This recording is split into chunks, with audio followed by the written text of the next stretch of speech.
Irmãs, queridos irmãos, boa noite a todos.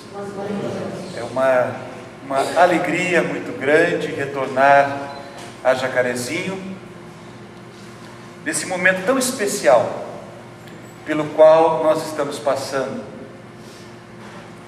A nossa irmã fez referência na prece desse período que temos chamado de transição planetária, período de renovação, de mudanças. Mas nós queremos destacar, ao falarmos desse momento especial que estamos vivendo, um fato muito recente que mobilizou o movimento espírita em todo o Brasil. Nós queremos nos referir ao filme Kardec, do nosso diretor Wagner de Assis, que, baseado na obra de Marcel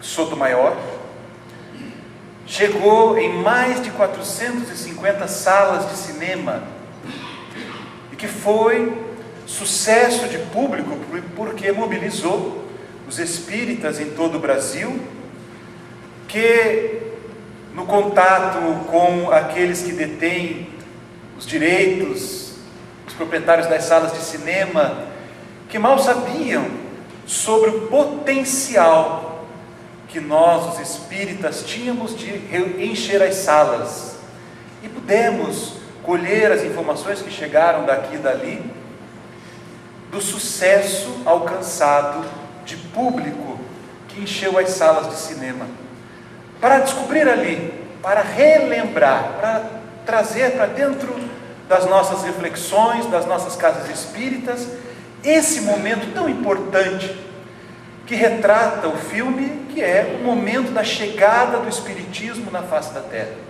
que poucos conhecem profundamente, mas que vale a pena lembrarmos que o espiritismo é uma religião muito nova, tem apenas 162 anos de idade.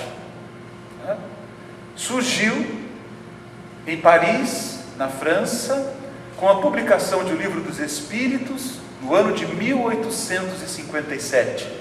É disso que o filme trata, daquilo que antecedeu a publicação da obra O Livro dos Espíritos, e nos apresenta a figura de Allan Kardec, codificador, mas que, ao publicar o Livro dos Espíritos, se utiliza de um pseudônimo, considerando que o seu nome era Hippolyte Léon Denisard Rivail, um professor, um pedagogo francês respeitado, pois que já tinha feito inúmeras contribuições na área da educação em França, publicado várias obras, e que para que não se confundisse a obra do professor pedagogo com aquilo que era o fruto das suas pesquisas mais recentes, ele adota então o pseudônimo.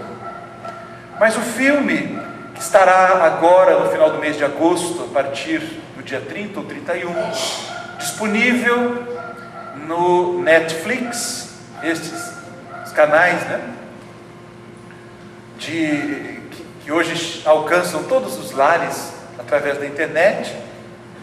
Este filme então chega e vai, depois de ter sido adquirido pela Netflix, aumentar ainda mais o potencial da divulgação deste momento que para nós é tão importante. O que o filme nos fez pensar, considerando as tantas dúvidas, as perguntas, as pessoas que nos buscaram para questionar, pois que desconheciam esse momento ou a forma com que se deu a publicação da obra. Então, isso nos fez refletir sobre a importância de nós retornarmos às bases da doutrina espírita, às bases do espiritismo, conhecermos as suas origens, entendermos que, à época, na França, muitos foram os fenômenos mediúnicos que chamavam a atenção da população, despertavam a curiosidade. Eram mesas, mas também cestos que através da imposição das mãos movimentavam-se, respondiam perguntas as mais variadas, algumas frívolas, outras mais sérias, mas que teve o poder de chamar a atenção de pessoas que vislumbraram por trás daquele fenômeno aparentemente pueril, singelo, algo muito mais grandioso. Inteligências que se manifestavam através do fenômeno, respondendo às perguntas, mas apresentando ao longo do tempo questões relacionadas com as nossas próprias vidas, profundas questões de filosofia, propostas então que compiladas, organizadas, dariam ensejo a este professor, a este pedagogo, que inicialmente demonstrou-se cético.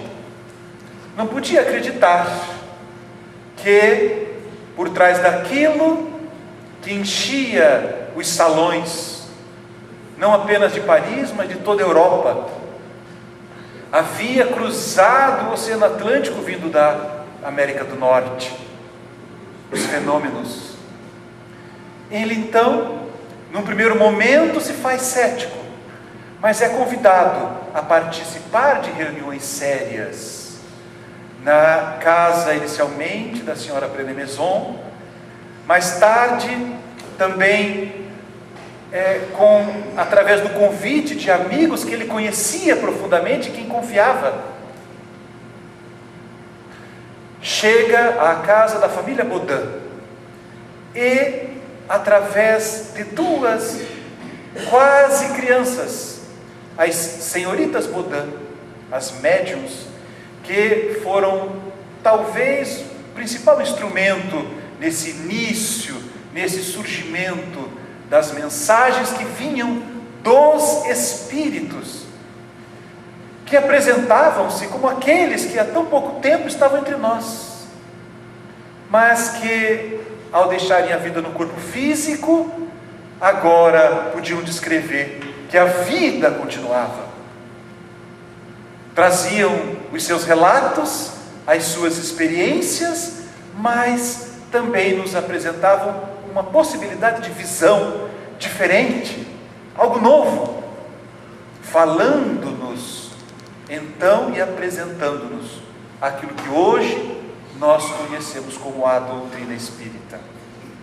Kardec, ele, logo nesse momento inicial, diz assim, que nunca elaborou teorias preconcebidas, estudou tudo aquilo que chegava, observava cuidadosamente, comparava, deduzia, mas em vários momentos nós vamos encontrar Kardec fazendo comparações, e nós vamos nos servir de um destes momentos em que ele publica um texto.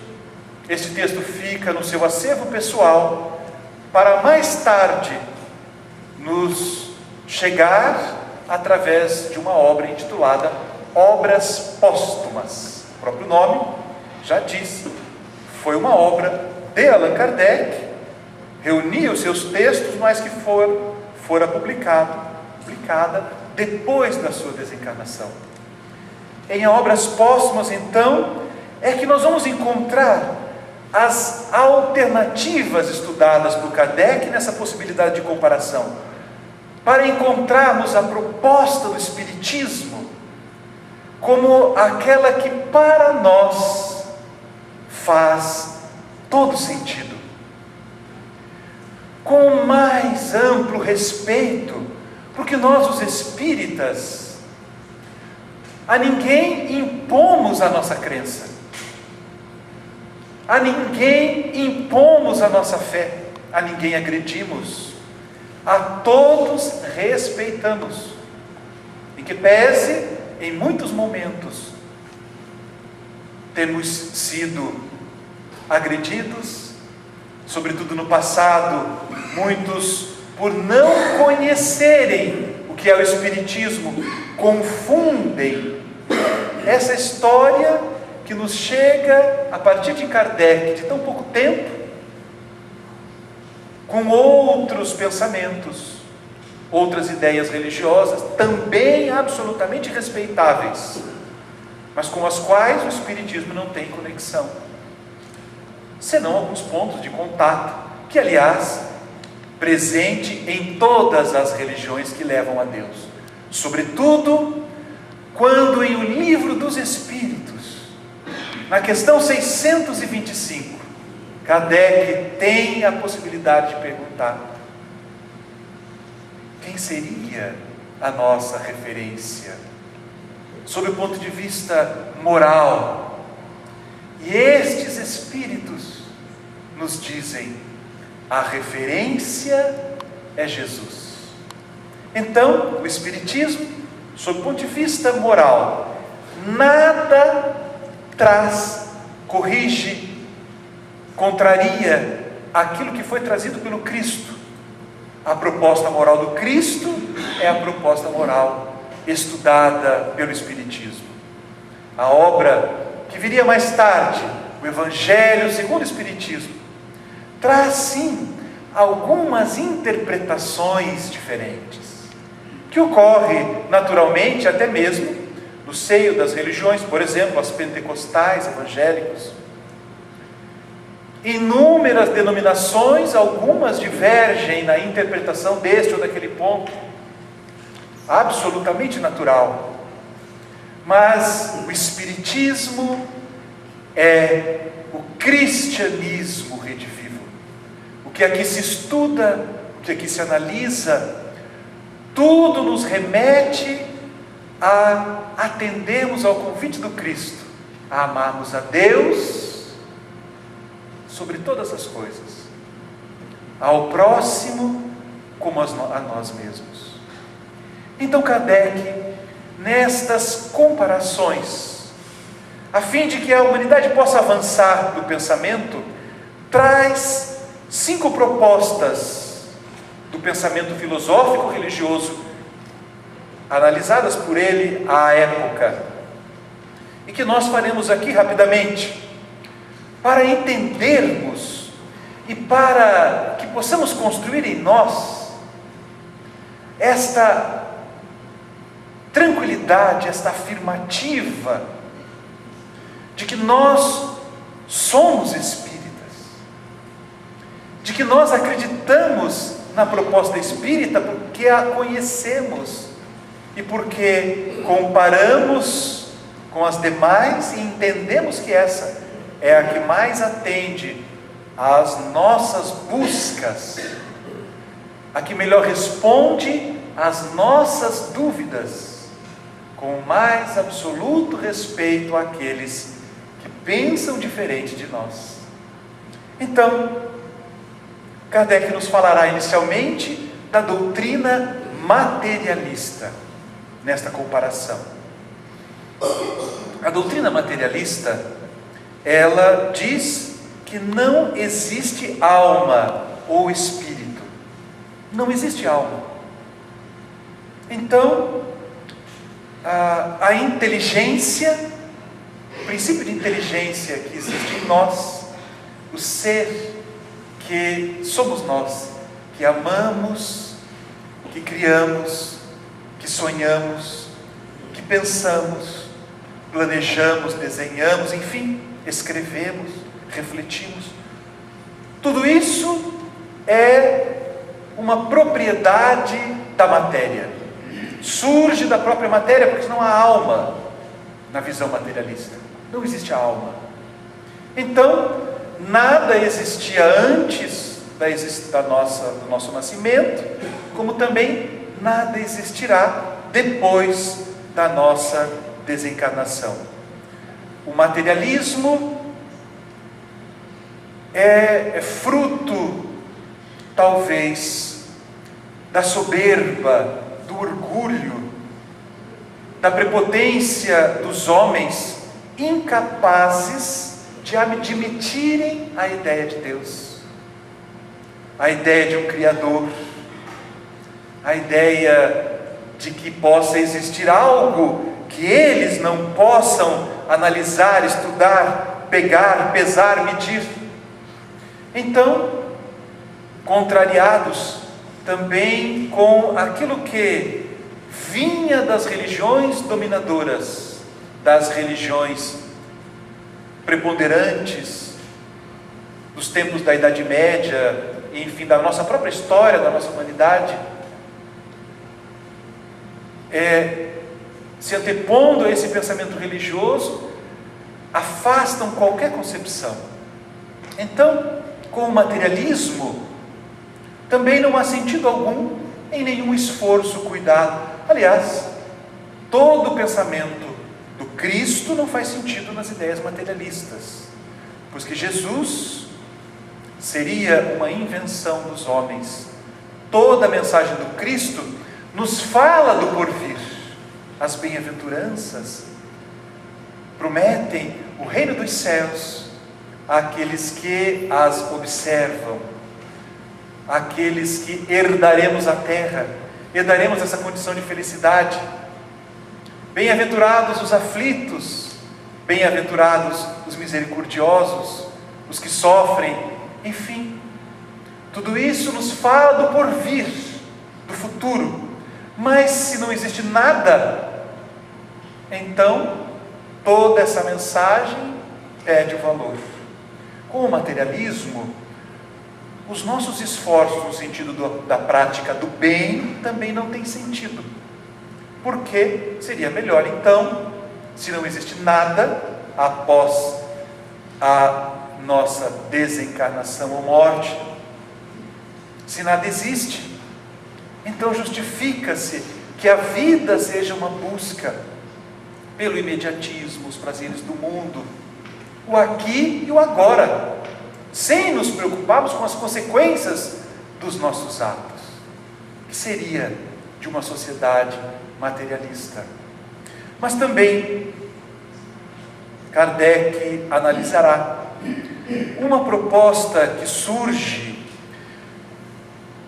na década do século XVII, ganha força com um filósofo chamado Spinoza, que nasce em 1632, e que, rompido com as ideias da religião vigente, do dogmatismo da época, ele que era um filósofo, mas que acreditava em Deus, concebe a ideia do panteísmo, que é uma doutrina filosófica caracterizada pela aproximação entre Deus e o universo.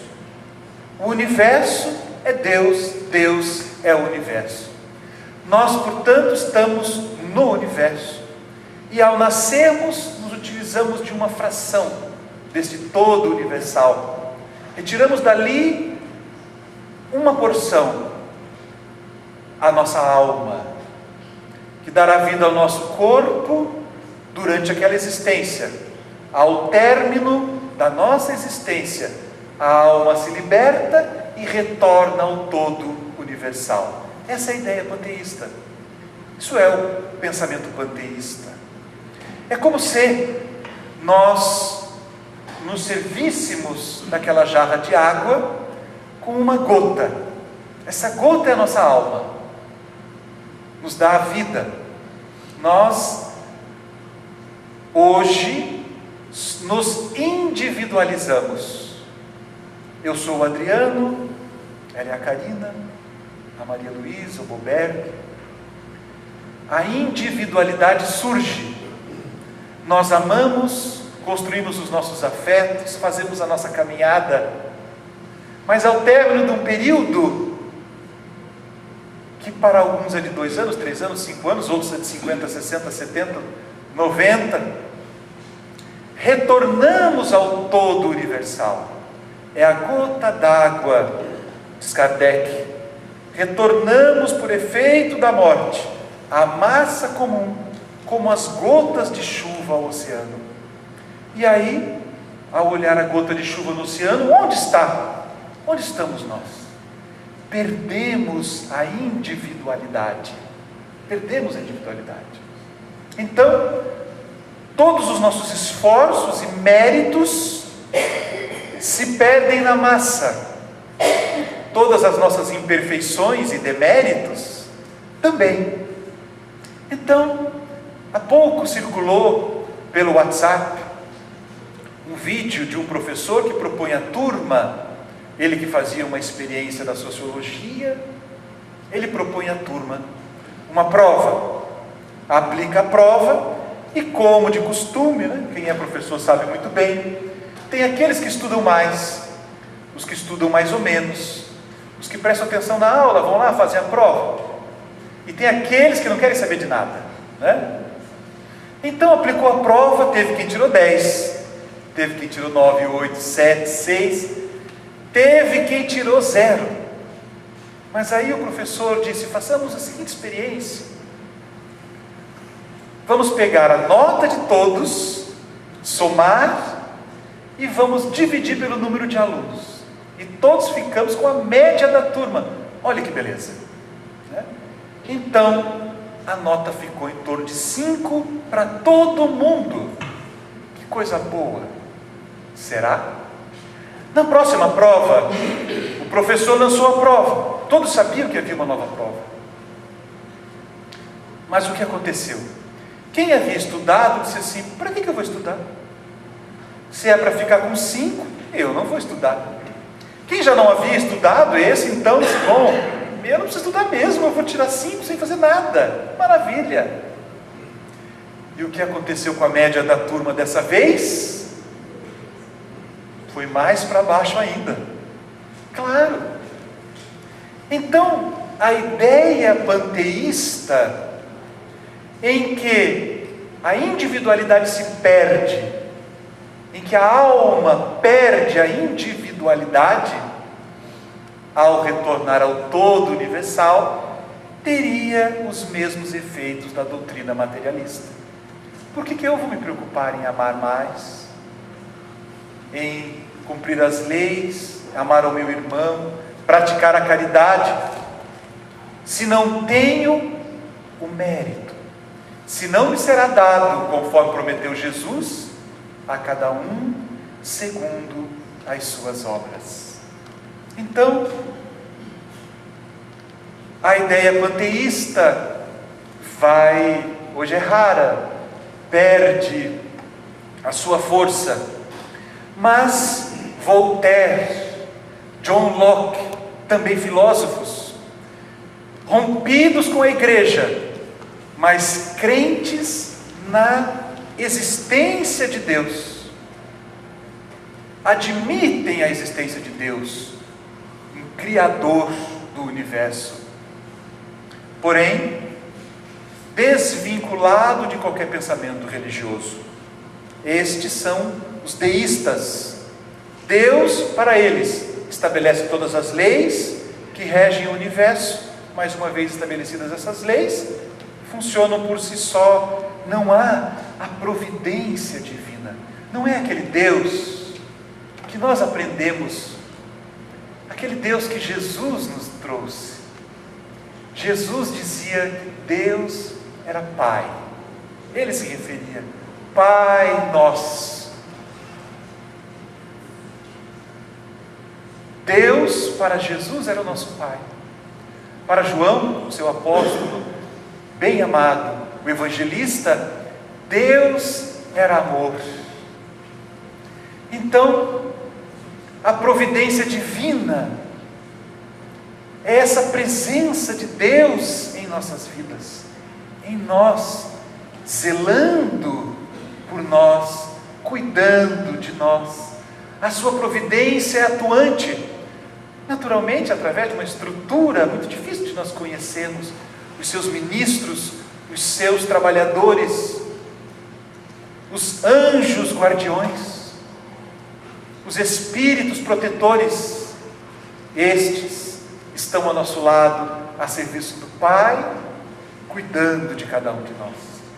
Mas os deístas então concebiam um Deus desconectado do pensamento religioso, que estabelece as leis e a partir dali cada um por si. Também carece, né? Falta alguma coisa. Vimos então, nestes pensamentos filosófico-religiosos, para que possamos fazer as nossas comparações, as nossas compreensões, as doutrinas dogmáticas. Aqui, a alma independe da matéria, é criada no momento da concepção. Kardec, eu transcrevi a obra tal qual está escrito, mas a própria Igreja Católica concebe e protege o nascituro, o feto, a partir da concepção. A alma está presente. Mas, para estas doutrinas, a alma é criada neste momento. Nós nos deparamos aqui, então, com um ponto que, de fato, é talvez o tema mais conhecido, apresentado pelo Espiritismo, de forma muito clara, mas que tem chamado a atenção do mundo desde as primeiras páginas, o pensamento, as próprias pesquisas de Kardec, ao se deparar com a ideia da pluralidade das existências, ante a unicidade. Para que a gente possa entender, eu preciso comparar. Qual das duas faz mais sentido? Qual das duas está mais de acordo com a ideia que nós fazemos de Deus? Para isso, a doutrina espírita nos apresenta, inicialmente no Livro dos Espíritos, para complementar e aprofundar o estudo em A Gênese, um estudo a respeito de Deus e os seus atributos.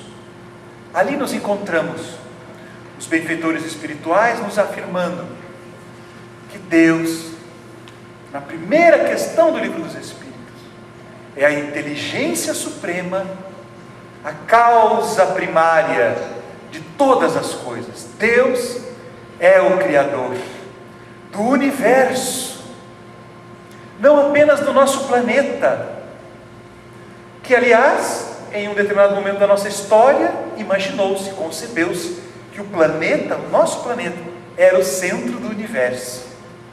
Foi necessário que a ciência avançasse para compreendermos que o nosso planeta é um planetinha, é quase uma poeira cósmica, tão pequeno perante a grandiosidade do universo. Vejamos que o nosso planeta está em órbita em torno do Sol, uma estrela que, se para nós é de uma grandiosidade inimaginável, para a astronomia é uma estrela de quinta grandeza. Existem sóis muito maiores do que o nosso Sol. Dentro da nossa própria galáxia, que abriga mais de 100 bilhões de sóis. Cada um destes sóis com incontáveis planetas em órbita destes sóis. Quantos planetas nós podemos ter na nossa galáxia? Esses dados não são do Espiritismo, são da ciência. A ciência, o Hubble, o satélite, colhe as informações, a tudo fotografa, registra. Os estudiosos, os homens de ciência, nos dizem mais de 100 bilhões de sóis apenas na nossa galáxia, a Via Láctea. Se nós olharmos aquela foto da Via Láctea que todo mundo conhece, do universo, da nossa galáxia, a gente não encontra o nosso planeta. O nosso planeta é uma poeira. Mas a ciência vem hoje dizer que existem bilhões e bilhões de galáxias, algumas muito maiores do que a nossa Via Láctea. E Deus continua sendo o Criador do universo. Então esse Deus é muito maior do que a gente imagina. Não poderia ser antropomórfico. Nós fomos criados à sua imagem e semelhança, diz o texto bíblico, na potencialidade espiritual. Mas concebermos como fez o homem em algum momento, registrou no alto, bem alto, da Capela Sistina em Roma, no Vaticano, está lá. Michelangelo colocou a obra do homem Deus, a criação, né? E o registrou como um homem, já de cabelos brancos, barba branca, mas muito forte, musculoso, poderoso, muito próximo de nós, diante de um tempo. Mas hoje a ciência nos mostra um universo muito grande. Então, este Deus, Criador, é soberanamente justo e bom, é amor, como disse João, é Pai, como disse o Cristo, e não poderia ser menor do que qualquer um de nós. É a soberana inteligência, a onipotência, a soberana bondade e justiça. Então, concebendo este Deus, nós vamos comparar a unicidade, uma única vida, com a pluralidade. Vejamos que, se a alma é criada no momento da concepção, a nossa alma é criada no momento da concepção, aqui, agora, nessa vida, e todos temos uma única chance, uma única oportunidade de vida, nós a tivemos agora. Eu nasci em 69, em Londrina, uma terra maravilhosa. Depois fui a Curitiba, num contexto de uma família que pôde me dar educação, enfim. Nós nascemos, cada um dentro da nossa realidade. Cada um teve a sua única chance, mas em situações muito divergentes, muito diferentes. Nós agora, mas existiram aqueles que nasceram, por exemplo, na Idade Média. A chance deles foi lá. A única chance deles foi lá. A única vida se deu lá. Naquela realidade. Não havia medicação, a ciência não está tão avançada, não era tão avançada à época. Enfim, o contexto era outro. Mas, enfim, paciência, foi a chance dele lá. O Espiritismo, na questão 171 do Livro dos Espíritos, Allan Kardec perguntará: em que se fundamenta o dogma da reencarnação? Em que se fundamenta esse pensamento, a ideia da reencarnação? E os Espíritos respondem: na justiça de Deus e na revelação dos Espíritos. Mas ele então se refere à justiça de Deus para explicar a reencarnação. Um pouco antes, na questão 132, nós vamos encontrar Kardec perguntando qual o objetivo da encarnação dos Espíritos. Qual o objetivo da encarnação? E os Espíritos respondem: o melhoramento progressivo da humanidade e a expiação. A resposta é mais longa, mas reencarnamos, encarnamos, tomamos de um corpo a fim de iniciarmos um processo de melhoramento progressivo das nossas próprias almas. Pois que em uma única existência não é possível sabermos tudo. E seria muito difícil de concebermos esse Deus, Pai amoroso e bom, soberanamente justo, que tenha dado essa única chance de vida em condições tão desiguais. Tão desiguais. Hoje, existem pessoas, famílias, espíritos que estão nascendo em campos de refugiado, na Síria, por exemplo, ou aqui mesmo, em Roraima, no nosso Brasil, o que estamos recebendo no projeto chamado Acolhida, os venezuelanos refugiados, e ali a todos abraçamos e acolhemos, ofertando nos acampamentos. Busquem mais informações, porque eu fiquei encantado de ver o trabalho que nós brasileiros estamos fazendo com os nossos irmãos venezuelanos, liderados pelo Exército Brasileiro. Essa operação chamada Operação Acolhida, digitem lá no Google para conhecer um pouco mais. Mas que desigualdade! Pessoas que estão nascendo sem pátria, sem lar, longe da família, sem um lugar para dizer que é seu, sem um centavo no bolso. Mães incapazes de comprar o leite, o pão. E a pessoa está nascendo naquele contexto. Por outro lado, nós temos pessoas nascendo nos chamados berços de ouro. Mas nas famílias, ou nas famílias como as nossas, pois que nós somos muito parecidos, todos nós, né? A gente costuma dizer assim, as famílias só mudam de endereço, porque é problema aqui com o filho, mas é alegria aqui com os filhos, enfim, é um casamento que se dá ali, outro que se desfaz aqui, mas não tem uma família que não tenha um caso semelhante ao outro, ao da outra família. Família é assim mesmo.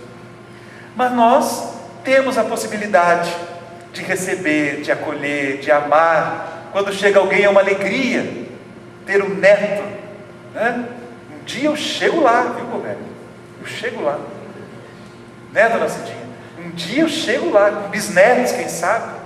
Que alegria! Então, em que a gente trata, cuida, dá carinho, dá escola, dá atenção, educação,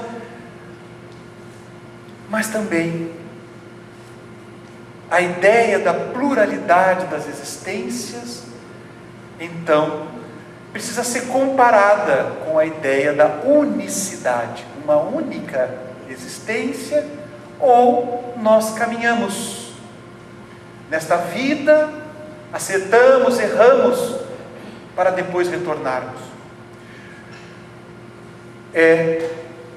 Então, na justiça divina e na revelação que os Espíritos estão fazendo quando vêm nos trazer a mensagem espírita e falar das suas experiências. Mas também a revelação é a característica, quando se fala em revelar, é de trazer à luz a verdade, né? A verdade é revelada. As leis divinas representam a verdade.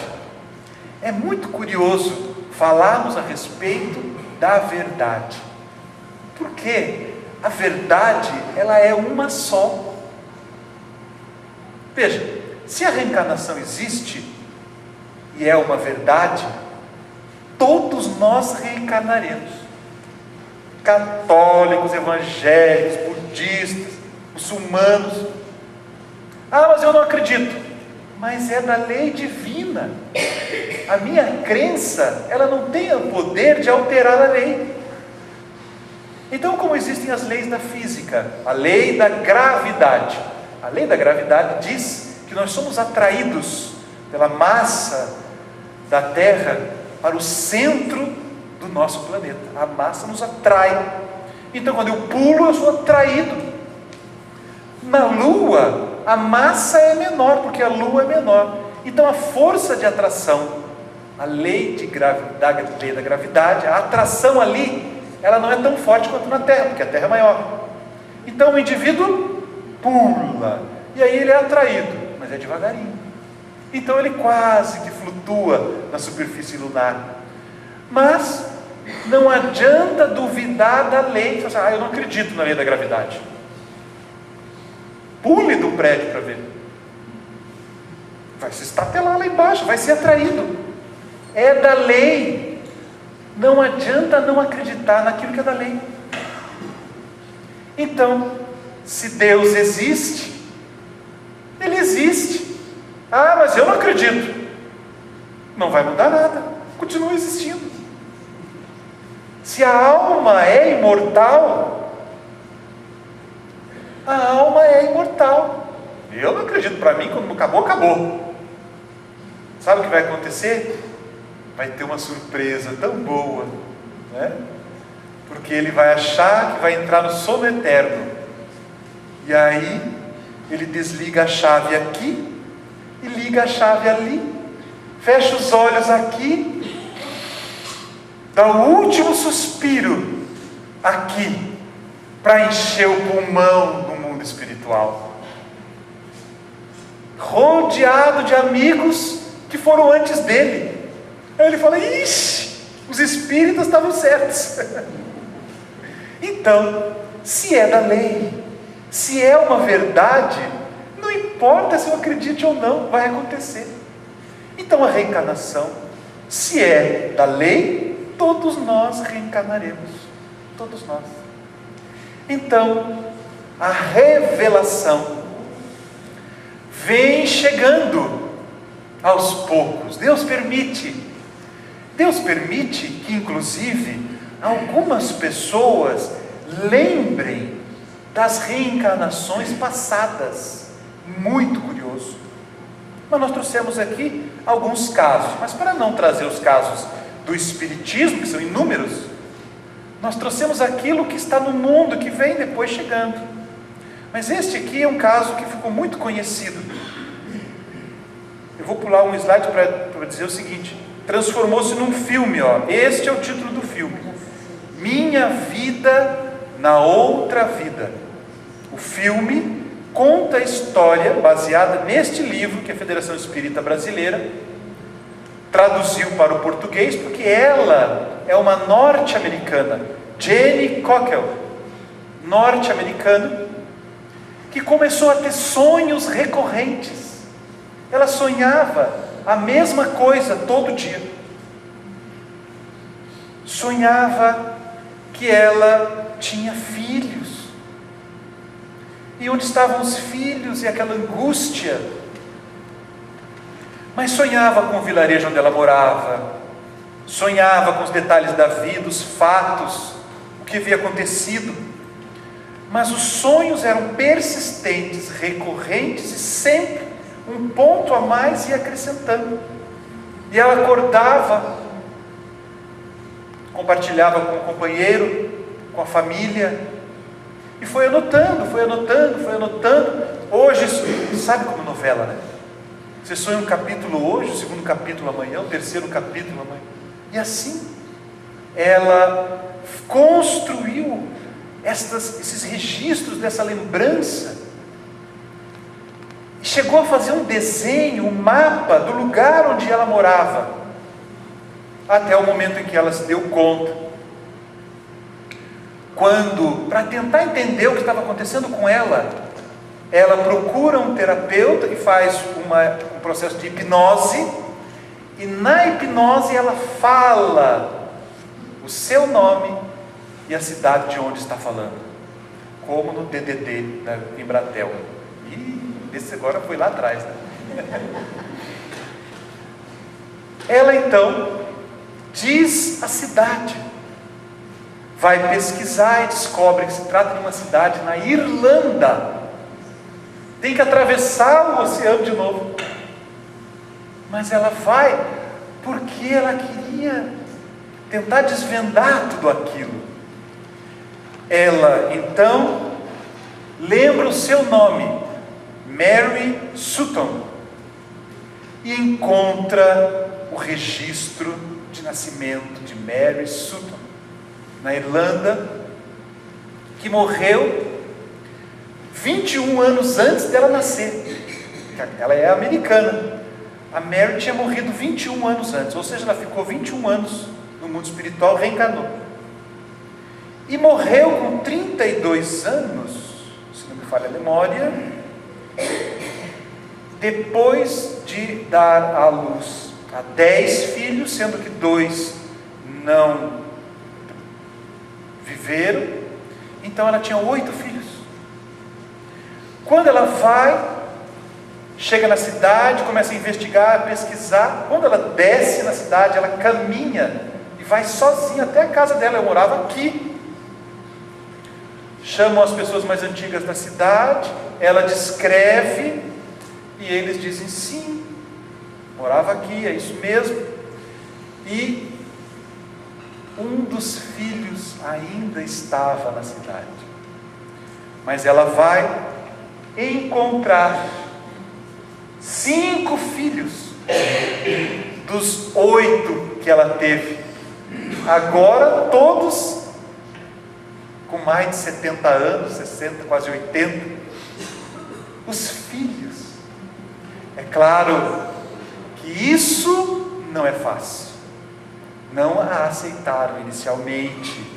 Ela teve que dizer que sonhava, que estava também procurando entender aquilo, mas um dos filhos, quando a viu, esse chama-se Sonny, e o filme retrata muito bem. Quando ele a viu, ele diz que visualizou a mãe. E ele tinha uma relação muito próxima com a mãe. E ela lembrava de detalhes. O nome do cachorrinho que ela havia dado ao Sonny. O que ele tinha feito, deixado de fazer, as peripécias, tudo ela lembrava. Ele então reconhece que Jenny Cockle, que está até hoje viva, se nós a pesquisarmos, ela está lá, vez ou outra é entrevistada, fala da sua experiência. A vida prosseguiu, cada um na sua, porque a gente sabe que o esquecimento do passado é uma dádiva. Porque como conciliar uma situação dessa? Mas é uma revelação, é algo que Deus permitiu para que a gente, enfim, tenha mais uma prova. São fatos raríssimos, mas também não tão raros, que vão surgindo, como o de outro norte-americano, James Lindringer, acho que é esse o sobrenome dele, Leininger, que é filho de Bruce e de Andrea, que escrevem um livro, uma história de um americano, muito interessante também. Ele, uma criança que já a partir dos 2 anos, e depois por vários anos, ele tinha sonhos e acordava muito agitado. Só mais tarde, aos 4 anos, ele passa a descrever o que ele sonhava. Ele sonhava com um acidente aéreo, e que o seu avião havia caído, pegava fogo. Ele faz desenhos desse acidente aéreo, mas desenha também um porta-aviões. Os sonhos recorrentes, ele vai trazendo as experiências, a família vai anotando. Então, ele, em um determinado momento, cita que de onde ele decolava com sua aeronave era de um porta-aviões do nome tal, o nome do porta-aviões. E cita o nome de alguns amigos que eram pilotos como ele, naquela mesma porta-aviões. A família vai pesquisar e descobre o porta-aviões existiu. E em 1945, muitos foram os pilotos que perderam a vida a partir das missões lançadas deste porta-aviões na Segunda Guerra Mundial. Os relatos da criança o levaram a um encontro que era promovido por estes ex-militares. E lá, um dos nomes que a criança soltou, né, também ainda estava vivo, encontra. E o pai, que era cético, é o autor do livro, para tentar compreender tudo isso, vai juntando as peças, os relatos da criança. A criança é levada ao encontro desses amigos do passado, agora todos idosos, e ali ela tem novas lembranças e revela detalhes de uma vida anterior. O piloto reencarnara numa família lá do outro lado, nos Estados Unidos, que perdera a vida. Ele já era americano, mas perdera a vida no Pacífico.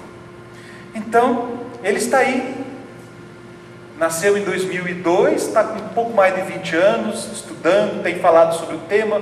O livro foi traduzido também para o português, e é muito conhecida a sua história.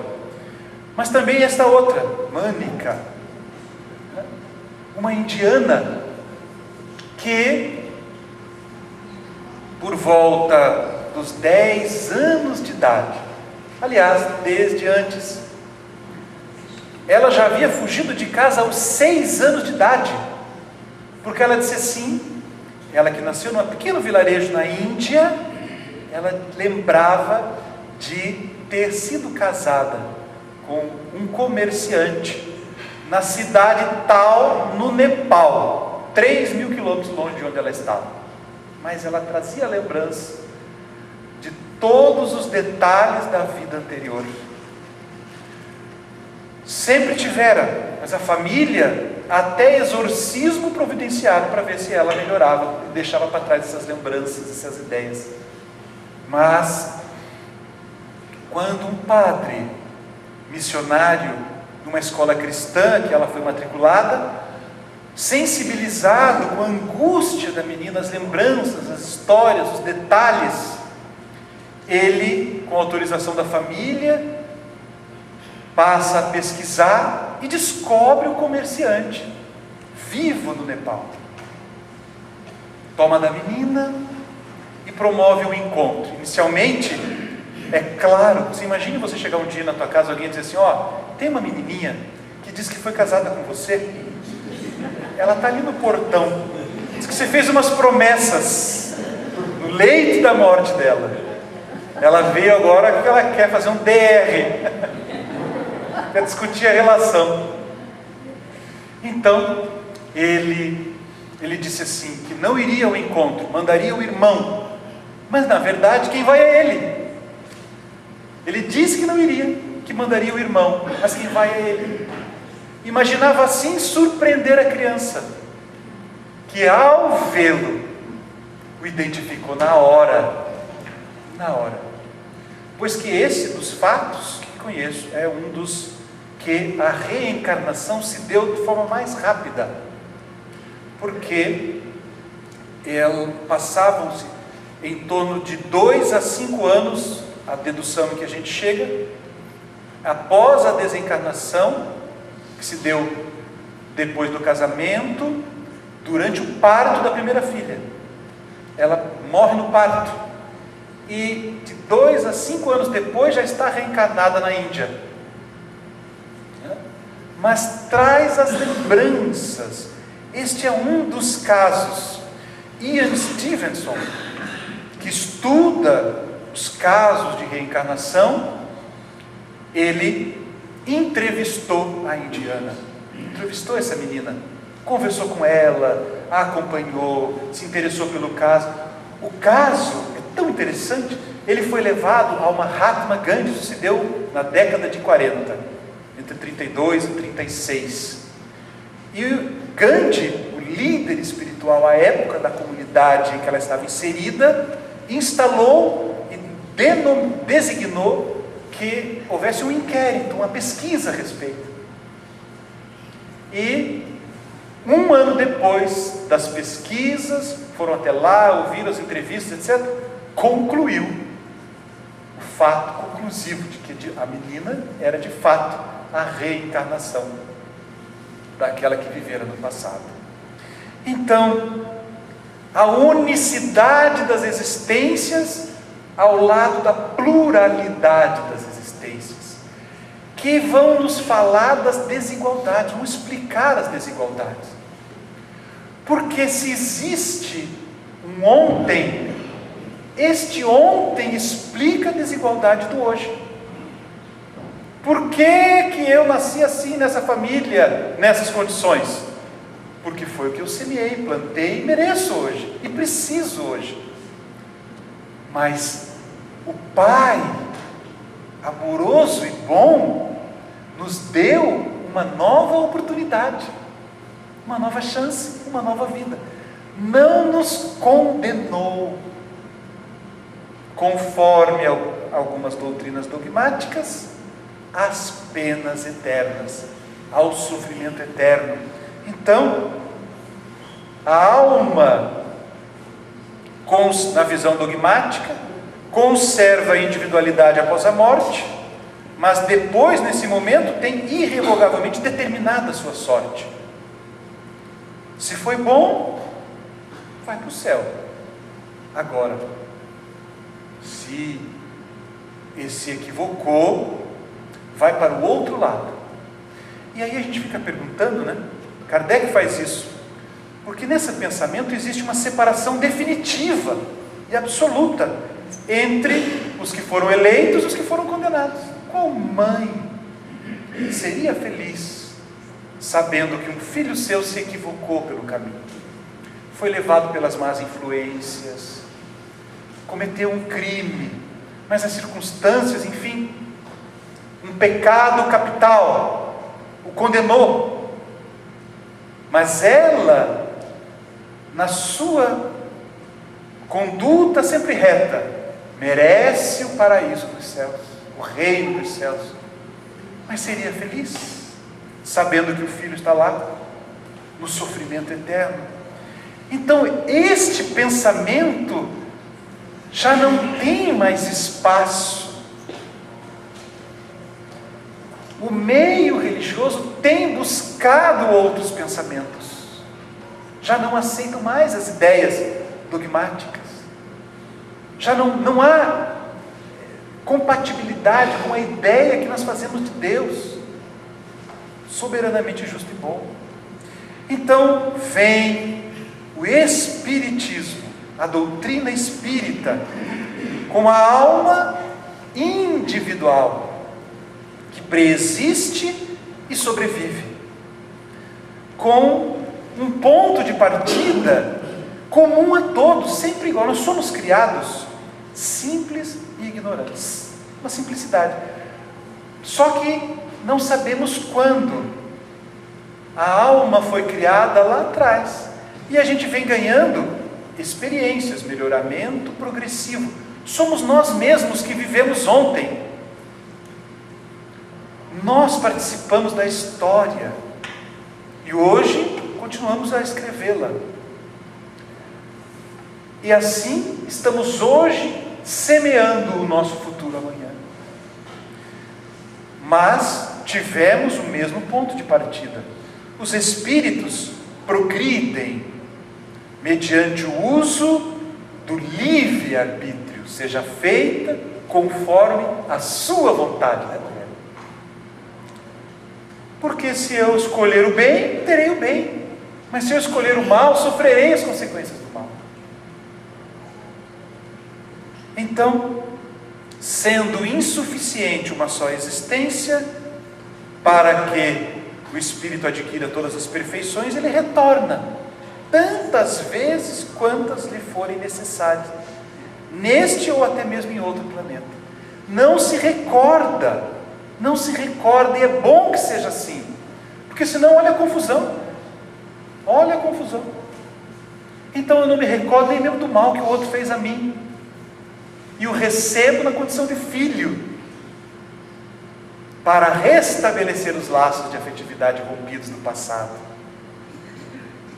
Então, o pai, com um filho, ele se dá super bem, com outro, ele está sempre assim, né? Dá aquele arrepio aqui na coluna, você viu o gato? Está sempre assim, né? Não sabe por quê, mas tem uma história naquele relacionamento. No passado, a gente esquece e é convidado a reconstruir, a refazer, a reaproximação, com a bênção do esquecimento do passado. Isso é a proposta do Espiritismo para as nossas vidas. O espírito então será feliz ou infeliz, dependendo das suas próprias escolhas e do seu grau de adiantamento nessa escala nessa escada que a gente está subindo. E eu queria concluir com a cereja do bolo, porque o Espiritismo diz assim: se a alma sobrevive à morte, mantém sua individualidade, suas conquistas, seus amores, se continua a pensar nas pessoas a quem amou, naturalmente com saudades, não cogita de se comunicar com eles, com aqueles que ficaram? Então eu sobrevivo, mantenho a individualidade, os meus amores na terra, não cogito de me aproximar deles, vez ou outra, de abraçá-los, de envolvê-los, de inspirá-los, de protegê-los? É claro que sim. E aí nós temos então a mediunidade, que é esse instrumento programado para o serviço do amor e do esclarecimento da criatura humana, que faculta esse intercâmbio entre os dois mundos, comprovando a imortalidade da alma, a sobrevivência da alma. Chico Xavier, para falar só dele, com mais de 400 obras publicadas, os mais variados espíritos. Logo na sua primeira obra, Parnaso de Além Túmulo, vários poetas brasileiros, portugueses, cujo estilo foi por todos identificado. Eram aqueles poetas que retornavam, e através dos braços, sem a consciência de Chico Xavier, então ainda um garoto, jovem, sem ver, publicavam as mais belas poesias. Mas não foi, esse foi o primeiro livro, foram 400, os romances de Emmanuel, a série André Luiz, que se inicia com a obra Nosso Lar, as obras de Humberto de Campos, que enquanto reencarnado a ele se referiu: ele merece não apenas uma cadeira na Academia Brasileira de Letras, mas várias, afirmando a autenticidade do fenômeno, nunca contrariado, ou melhor, sempre questionado, mas conquistou a todos pela autenticidade do fenômeno. As pessoas chegavam na casa da prece, cheia de gente, não havia espaço para mais ninguém, então ficavam do lado de fora, nas janelas, debruçadas nas janelas, do portão, da porta do centro até o muro, havia um espaço repleto, as pessoas ficavam na rua. E de repente ele recebia uma mensagem de um espírito aqui, pegava o papel, nunca entrevistou ninguém para saber quem era, de onde veio, pegava o nome e dizia: fulana de tal. A pessoa estava lá na rua e era trazida, chorando, lógico, né? Imagina você estar sentado aqui, eu não sei o nome de ninguém, vem uma mensagem para você, das mãos de Chico. Tenho aqui uma carta do seu filho, dizendo que ele vive, que está tudo bem, que foi recebido por fulano, por fulano, por fulano. Era a avó, o avô, o tio, todo mundo já havia desencarnado, mas estão com eles lá do outro lado, a vida continua. Que maravilha! Então Chico Xavier, para não falar de tantos outros, é a prova viva da sobrevivência à morte, como diz Viana de Carvalho. Mas tudo isso para nos propiciarmos uma revolução ético-comportamental. Este é o objetivo do Espiritismo. Este é o objetivo do Espiritismo. Tudo isso é para que eu, sabendo que eu estou construindo o meu amanhã, mude o meu hoje agora. Uma revolução ético-comportamental. É de chorar você ver as pessoas ferindo a ética, porque sofrerão. Poderão enganar a justiça dos homens, mas jamais enganarão a justiça de Deus. Então você vê os que corrompem, os que têm aí tomado conta das páginas dos jornais, todos acertarão com a lei divina, ceitil por ceitil. Na próxima reencarnação, nascerão presidentes da Federação Espírita do Paraná, para poder arcar com o passado, que aprontou bastante, já que vocês estão rindo, ou o presidente do centro, ou da URI, né? Aí vai trabalhar, para dar conta do passado. Mas enfim, meus irmãos, o Espiritismo é isso. Então, é essa doutrina que precisa ser conhecida, comparada e abraçada, vivida. E nós temos que, com muito orgulho, nos afirmarmos. Ano que vem tem censo, e eu afirmarei: eu sou espírita, com muito orgulho, porque refleti, porque pensei, porque é a doutrina que melhor me explica e me faz compreender a vida.